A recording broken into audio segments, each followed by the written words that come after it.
जरा सोचिए, अगर किसी शब्द से ही पूरा देश हिल जाए तो? अगर एक नारा लोगों के दिलों में आग भी लगा दे और कुछ के लिए आस्था का प्रतीक बन जाए, तो उस नारे का सच क्या है? यही कहानी है आई लव मोहम्मद स्लोगन की, जो कानपुर से शुरू होकर आज उत्तराखंड, महाराष्ट्र, गुजरात, जम्मू कश्मीर और देश के कोने कोने तक पहुंच चुका है। कहानी की शुरुआत 4 सितंबर को हुई, जब यूपी के कानपुर के रावतपुर इलाके में 12 वफात के दिन रामनवमी गेट के सामने आई लव मोहम्मद लिखा हुआ एक बैनर लगाया गया। इसी से विवाद की नींव पड़ी। पुलिस ने बैनर हटवाया और 25 लोगों पर एफआईआर दर्ज हो गई। सवाल उठने लगे कि आखिर आई लव मोहम्मद लिखने में समस्या क्या है और क्यों इसे लेकर इतना हंगामा हो रहा है। यहीं से चिंगारी फैलनी शुरू हुई। मुस्लिम समुदाय के लोग तख्तियां, बैनर और पोस्टर लेकर जुलूस निकालने लगे, और जहां जुलूस निकले वहां तनाव भी बढ़ने लगा। उन्नाव में पुलिस इंस्पेक्टर के साथ बदतमीजी का आरोप लगा।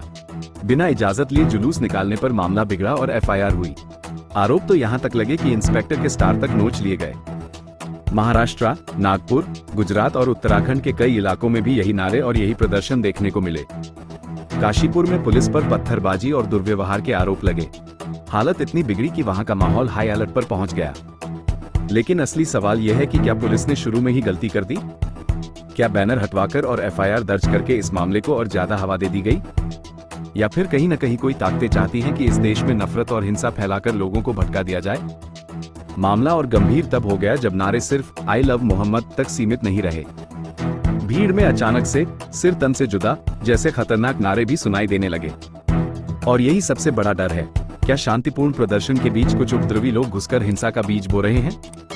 काशीपुर और भदोही पुलिस ने साफ कहा कि ये प्रदर्शन बिना अनुमति के हुए।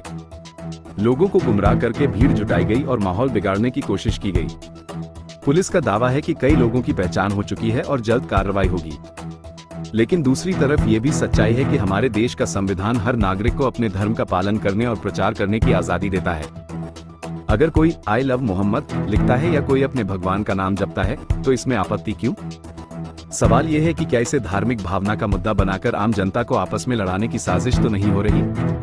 इतिहास गवाह है कि ऐसे विवाद हमेशा से चुनावी मौसम में या जब भी जनता के असली मुद्दे शिक्षा, रोजगार, स्वास्थ्य, महंगाई और विकास दबाने हों, तब खड़े किए जाते हैं। एक छोटी सी चिंगारी पूरे घर को जला सकती है, और यहाँ घर से मतलब हमारे पूरे देश से है। सोचिए, अगर हम सब मिलकर इसे समझें, तो शायद पता चले कि आई लव मोहम्मद विवाद कोई धार्मिक लड़ाई नहीं, बल्कि व्यवस्था की कमजोरी और कुछ ताकतों की साजिश का हिस्सा है।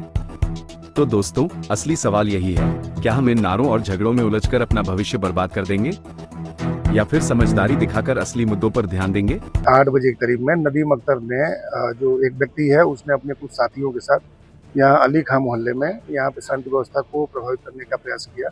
और बाहरी प्रदेश की ये घटना के संदर्भ में वहाँ पे जो उपस्थित हुआ थे और जो इसके साथीगण थे, उन्होंने उनको भड़काने का प्रयास किया और इस तरीके से एक अराजकता का माहौल बनाया। पब्लिक के लोगों के द्वारा पुलिस को सूचना दी गई। तत्काल पुलिस बल यहाँ मौके पर पहुँच करके स्थिति को नियंत्रण में किया।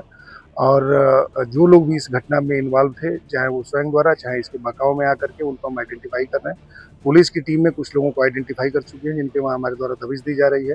अन्य लोगों को भी आइडेंटिफाई कर रहे हैं, इन पर अभियोग पंजीकृत किया जा रहा है, इन पर अभी वैधानिक कार्रवाई करेंगे।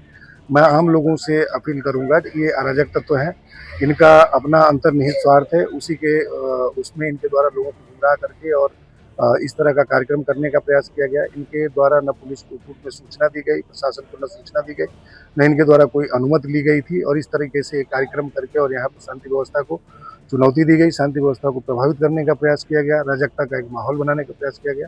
अभी स्थिति नियंत्रण में है। इनके विरुद्ध जल्द से जल्द हमारे द्वारा वैधानिक कार्रवाई की जाए। निश्चित रूप से लोगों से मैं यही अपील करूंगा कि ऐसे लोगों को बढ़ावा न दें। ये आप किसी भी रूप में, ये समाज हितैषी नहीं है, और इनके द्वारा इस तरीके की सामूहिक वैमनस्यता फैला करके अपने अंतर्निहित उद्देश्यों को पूरा करने का प्रयास किया जाता है। इनका कुछ उद्देश्य और था, और इनके द्वारा यहाँ पे इकट्ठा करके और लोगों को और गुमराह किया गया, जिससे कि यहाँ एक शांति व्यवस्था की स्थिति उत्पन्न हुई। शीघ्र ही हमारी टीमें इनको पकड़ेंगी, और मैं लोगों से भी अपील करूंगा कि कृपया करके ऐसे लोगों को बढ़ावा न दें, ऐसे लोगों को संश्रय न दें।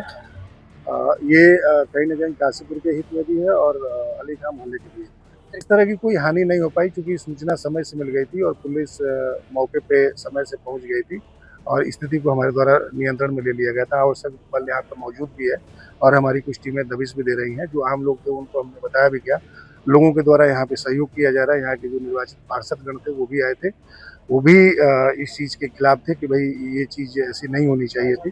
तो जो आम लोग हैं जो कि उस व्यवस्था के जो सहयोगी हैं, जो व्यवस्था बनाने में हमारा सहयोग कर रहे हैं, ये कुछ ही लोग थे जिनके द्वारा इस तरीके का प्रयास किया गया था।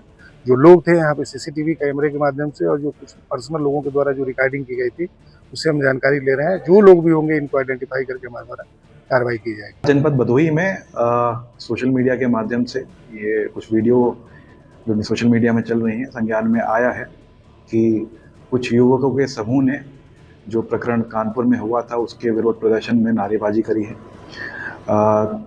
दोनों ही थानों में, थाना भदोही और थाना औराई में जहाँ की ये वीडियो सामने आई है, दोनों ही थानों में इसमें अभियोग पंजीकृत कर अग्रिम कार्रवाई की जा रही है और कुछ लोगों को हिरासत में भी ले लिया गया है। अगर आपको हमारे चैनल की वीडियो पसंद आई हो तो उसे लाइक, शेयर और सब्सक्राइब करना न भूलें। वीडियो को अंत तक देखने के लिए आपका धन्यवाद।